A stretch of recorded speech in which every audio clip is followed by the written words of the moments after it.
Your monthly subscription box from postflybox.com includes all the materials needed to tie a dozen flies, along with some extra goodies.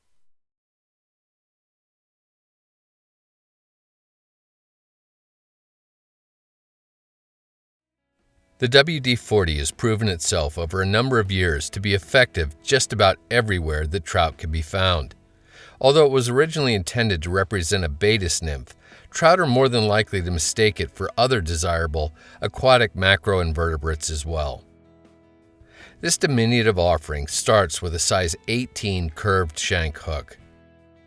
After getting the hook carefully secured in the jaws of your tying vise, load a bobbin with a spool of olive unithread. Get the thread started on the hook shank behind the eye, and after taking a few wraps rearward, snip off the excess tag. Grizzly hackle fibers are used to form the tail of the fly. Preen down 6 to 8 fibers perpendicular to the stem, and while keeping their tips aligned, pull the stem away from the fibers to strip them free.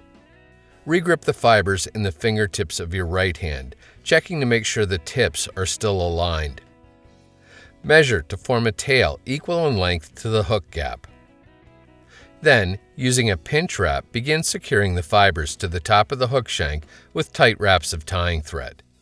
Wrap well down into the hook bend, then return your thread back up the shank to where you initially began binding the fibers down.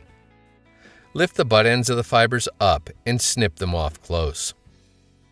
For the body of the fly, snip an 8 to 10 inch length of the pearl flashabou free from the rest. This will be enough to make numerous WD-40s. Get hold of one end of the material and lay it against the near side of the hook, then take thread wraps to secure it there.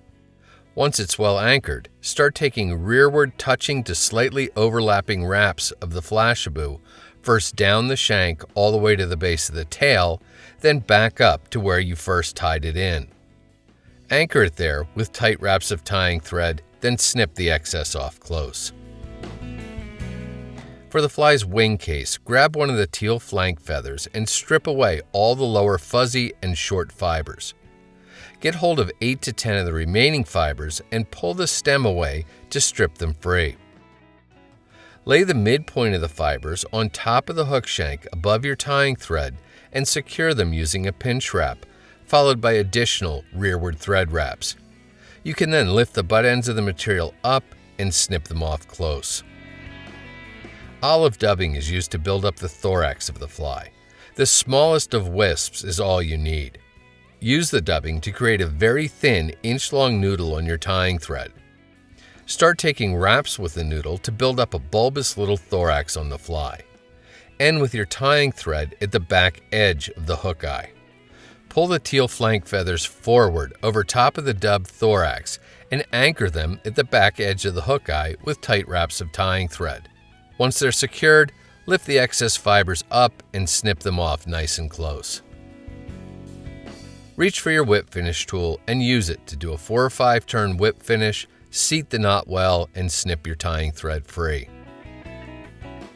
The WD-40, despite its small size, is a relatively easy fly to tie, and its effectiveness is just about unequaled.